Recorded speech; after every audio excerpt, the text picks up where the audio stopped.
Hey YouTube, we're back again, another video. Well today, yeah, I'm doing another sort of end of the month type of video. So this will be another sort of bought and watched style video. So there'll sort of be some stuff that I've have sort of bought, but also some stuff that I've perhaps had in my collection for a little while and gave a bit of a rewatch recently. So yeah, one more start. First one was actually a sort of a triple pack, which I think I did show, I think in a few updates ago. But I did sort of do a bit of a movie marathon of them, and I thought I might sort of just tell you my quick thoughts on them, I suppose. That's the I Know What You Did Last Summer sort of trilogy. I haven't sort of seen these films, I don't think, since well, at least the first two, since they sort of first came out. I don't think I've ever sort of seen the third one before. And I've just been perhaps in a bit of a mood recently to sort of try and watch some of the older sort of slashers. I've had a bit of an hankering to sort of watch a few slasher movies, and I think I did actually sort of quite enjoy it. At least the first two, anyway. They were sort of fun to revisit. I'm sure most people sort of know what the basic premise is, but essentially you've got these four kids, I suppose, and they're sort of just been to the beach and they're sort of driving home, late one night, and there's sort of this guy suddenly appears in the middle of the road, and they sort of end up hitting him and killing him, sort of thing, and they start to panic, and what are we going to do? We don't want to go to the police because we'll get in trouble. So they sort of make this pact to sort of get rid of the body and never tell anyone about it, type thing. But then of course, like a year later after it happened, they start getting these mysterious notes that sort of say, I know what you did last summer. So essentially, that's the rest of the film. They're just about them, just trying to sort of find out who this person is, and because obviously someone's sort of seen them do it, type thing. It's got a few sort of stars in it. It's got Sarah Michelle Gellar, Jennifer Love Hewitt, and Freddie Prinze Jr., which I don't think you sort of see much of these days, but I think he was quite popular at the time. I think he's actually married to Sarah Michelle Gellar in real life. I think too, actually. You got the second film, which is I think it's only got Jennifer Love Hewitt, I think, from the first film, and I think maybe Freddie Prinze Jr. might be in it. So it didn't sort of mind the sequel too, though. I thought that was actually quite good. We have a sort of change of location. We've still got the same sort of thing, just try and track down who's been sending them these notes. Also, I've got to mention with the first one, there's also a bit of a cameo from I've got the actor's name, but you've got sort of Leonard Hofstadter from The Big Bang Theory. He's sort of in the first movie, sort of with a bit of a different sort of accent, I suppose, to the one that he sort of uses in Big Bang. And I think these were sort of films I think was sort of before, like, say Sarah Michelle Gellar and Jennifer Love Hewitt were sort of famous too. So this is kind of a bit of a before they were famous, type movies, I suppose. The third movie I thought was not all that great. Had a few sort of silly moments to it, and I was very much sort of I guess, I Know What You Did Last Summer, The Next Generation, type of movie, because it had completely different sort of characters in it, and yeah, as I thought, just a bit silly, and the villain sort of was more of a sort of turned out to be sort of a Freddy Krueger, type of character, which didn't really seem to fit, I didn't think, compared to the first two films, and sort of sort of the mythology, I guess, of the villain. So I think it's actually sort of based on a book too, apparently. I think at least the first movie was, anyway, and obviously I would sort of hear that the book was supposedly a lot better, of course, than the movies, and I did sort of also hear that the author wasn't particularly happy about the movie version. She reckoned that was it wasn't really quite the story that she was trying to tell, sort of thing. But anyway, that's the Know What You Did Last Summer trilogy. Then I picked up another trilogy in the same sort of vein. Got the Urban Legend trilogy. I have sort of seen the first one, I think, but that was quite a while ago, and I remember it sort of being just okay. I think it was kind of at least I thought it was a bit of a rip-off of, say, the Texas Chainsaw Massacre and The Hills Have Eyes, type movie. I haven't sort of seen the sequels, but I reckon I might perhaps do another marathon, I'm sure, at some point. So that's that one there. Another movie trilogy, this time on Blu-ray. Got the Jurassic Park trilogy, which I have sort of had in my collection for a little while, and I actually got this one. I think I did a bit of a trade with Movie Cave Dave a few months ago, and he sort of sent me this in return for the trade. Sort of something I've been wanting to sort of pick up for quite a while, and I did sort of watch recently. I just watched sort of the second and third movie because I had sort of watched the first one a few months ago, so I didn't sort of bother rewatching that again. But I just thought there's a lot of people don't seem to like the third movie that much, but I've always quite enjoyed the third movie. And I actually thought it was a lot better than the second movie. I thought the second movie was didn't seem to be sort of even directed by Steven Spielberg. It seemed to be sort of had a different sort of vein to it compared to a Spielberg film. And I've read the same comment too on someone else on IMDb said the same thing. They didn't seem to think it was a sort of a Spielberg sort of film. Yeah, I don't know. I just didn't like it. It just had a lot of silly moments to it, and also had a few sort of bad editing, I thought, to it as well. You sort of have the dinosaurs sort of jump out in front of the humans, and there's a bit of a delay there with their sort of reaction to the, before they start, yelling and screaming. There's sort of a pause there. And yeah, I don't know. I just didn't think it was that great, to be honest. But I did quite like the third one. I don't understand. I thought that was a sort of a fun. Good movie, I thought that one. But anyway, I think the new one coming out too soon as well. So I'm looking forward to giving that a bit of watch when it comes to theatres. So that's Jurassic Park.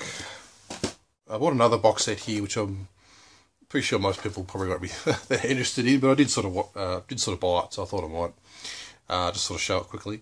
I got another sort of Joan Crawford sort of box set with sort of 5 of her movies in it.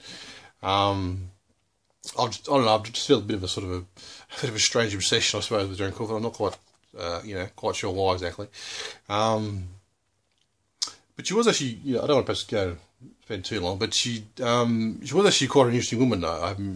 I have sort of bought a book on her life, which I haven't sort of read yet, but I have sort of read a few things online about her, and she definitely had a bit of an interesting life. She was sort of born into a very sort of dirt poor sort of family, and I think that in some ways sort of inspired her to sort of have a bit of a go at life, sort of thing. So she did sort of work very hard to become a success and become a movie star, and was very sort of, in some ways, very sort of strict and disciplined on herself. She was very much used to sort of work out all the time, and was very sort of determined to become a star, sort of thing. And but she did sort of have a bit of a, I guess, she would have had a lot of happy times in her life too, but she sort of did have a lot of sad times too. She was I think she was married 4 or 5 times in her life, and her daughter wrote a very horrible book about her, saying how much of a bad mother she was, and how she sort of mistreated her children, and but you also sort of hear the flip side too, where she supposedly her friends say she was very generous and very kind, and answered all the fan mail, and she was very much a star, I suppose, very much a movie star, and projected this very much a lady and as a success, and also I did sort of hear a story about the way she died too. That some people reckon she was she sort of committed suicide. I think some say she might have sort of took a few too many sleeping tablets. Because when they sort of found her, she was sort of laying in bed, fully clothed, and her bedroom and her house were just absolutely immaculate. Everything was sort of laid out correctly and in the right spot. And but you'd sort of think that when she died sort of unexpectedly, that they'd sort of she'd be in her pajamas or whatever, or she'd be naughty or something, and she but everything was just sort of laid out so perfectly that just sort of think she might have known already that she was going to die. But anyway, I won't sort of go too much, but definitely a very interesting woman though, and I think I enjoyed pretty much all the films here, at least on some basic level anyway. Some of the later films aren't necessarily that great. They're a bit sort of B grade, I suppose, but she always does give a very good performance, I think, and very much took seriously what she was trying to do as an actress. Anyway, so that's the Joan Crawford collection, volume 2. Now I was sort of talking in my last video about doing quadruple dipping on things. I wasn't quite bad this month. I did like a triple dip on something, but it's still pretty bad, I suppose. I picked up the Hobbit Steelbook. This is actually not actually for me. This is actually well, it's for my brother. Because I did sort of give him the first 2 movies on Steelbook for Christmas, last Christmas. So I thought I'd better give this one, the 3rd one, for his birthday. Just sort of complete the trilogy. So the only problem is though he doesn't sort of own a Blu-ray player, which wasn't really a problem before because the first 2 Steelbooks were actually sort of like double packs, so they sort of had DVD and Blu-ray in the same sort of pack, whereas this one's only a Blu-ray, so I'm not really quite sure what I'm going to do there, whether I'm going to have to buy a DVD version of this one, or maybe I could just do a copy, perhaps try and find a DVD copy and do a copy of that and just send him like a blank, like a DVR of it or something. I don't know. His birthday's next month, so I'm still trying to think out of what I'm going to do. Definitely going to give him this to him, but might have to find perhaps a DVD version, perhaps just to include with it. So I sort of bought this just for him, and then I bought just the standard sort of MRA edition for myself because I do, obviously I do own the first 2 films, and I wanted to sort of, have my own trilogy of it. And then I bought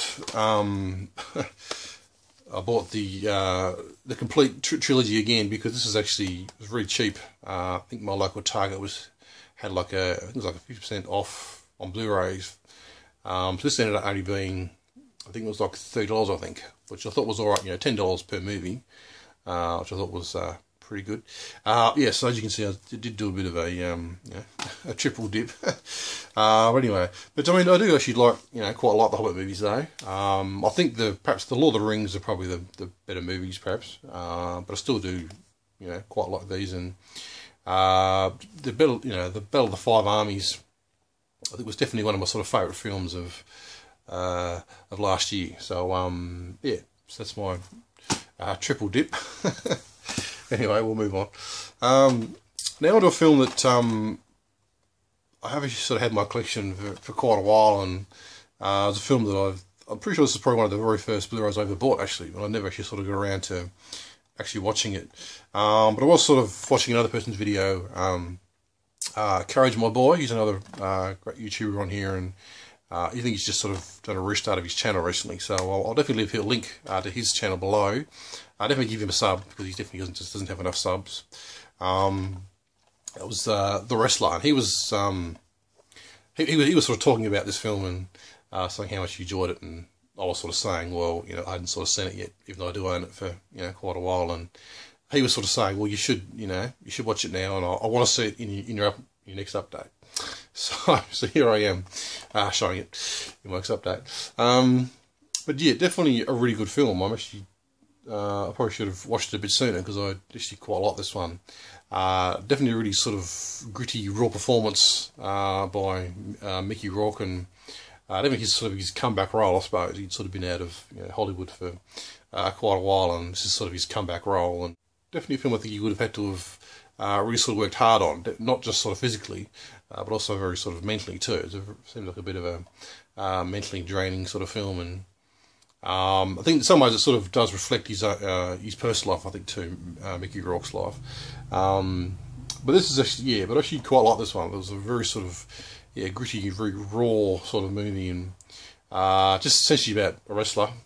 And he was very sort of popular and famous, in his youth, and he had a big sort of fan base. And the film sort of takes place, I think, like 20 years after.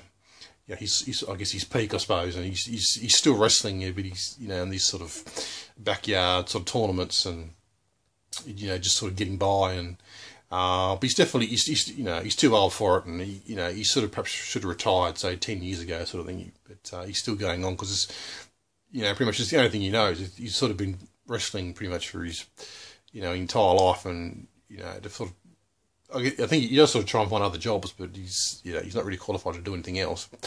And it's just sort of about his life and his personal life, and so talks about his daughter, which he's sort of estranged from because when he was sort of famous, he was always on the road, sort of going to wrestling matches, and he sort of some way sort of, neglected his daughter sort of thing. So he's, doesn't sort of talk to her, but he's, very much wants to get, back in contact with her. And,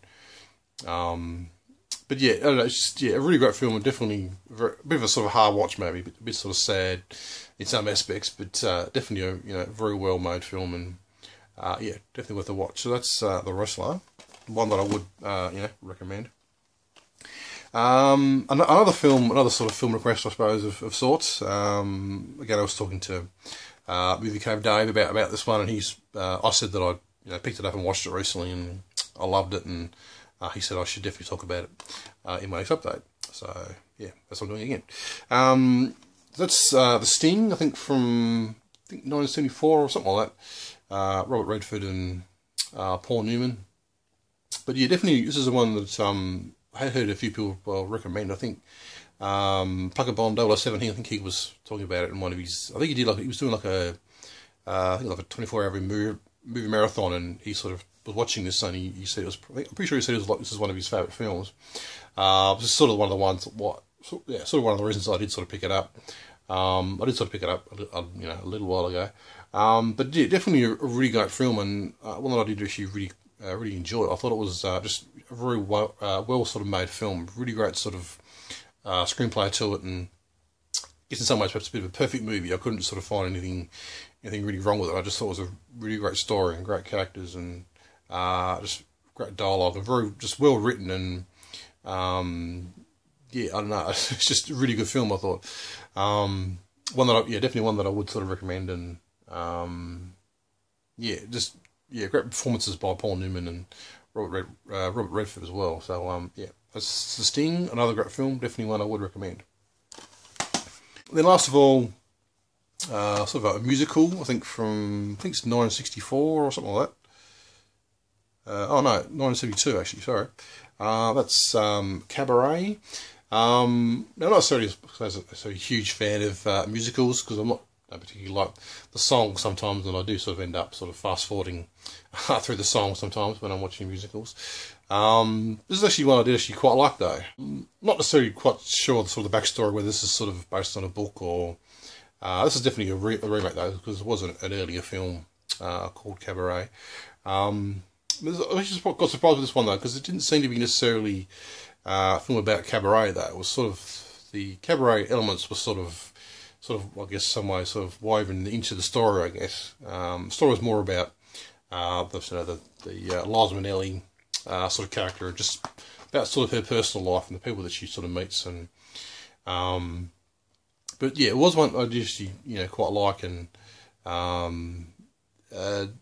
didn't sort of mind the songs actually, because I thought they were actually quite good, and great sort of musical numbers, a lot of great costumes, and very sort of quirky sort of things happening through it sort of thing. But actually, quite like it though. Just a very interesting watch, and some great sort of visuals to it, I thought. So that's Cabaret. So pretty sure that's pretty much it. Just sort of the stuff that I've sort of bought, and some stuff I've sort of watched recently. Thanks for watching. If you've sort of seen any of these films, certainly leave me a comment and tell me your thoughts. Love to hear, what you think of them. I'm sure I'll be back very soon with another video for you. But yeah, for now, that's it. So yeah, bye.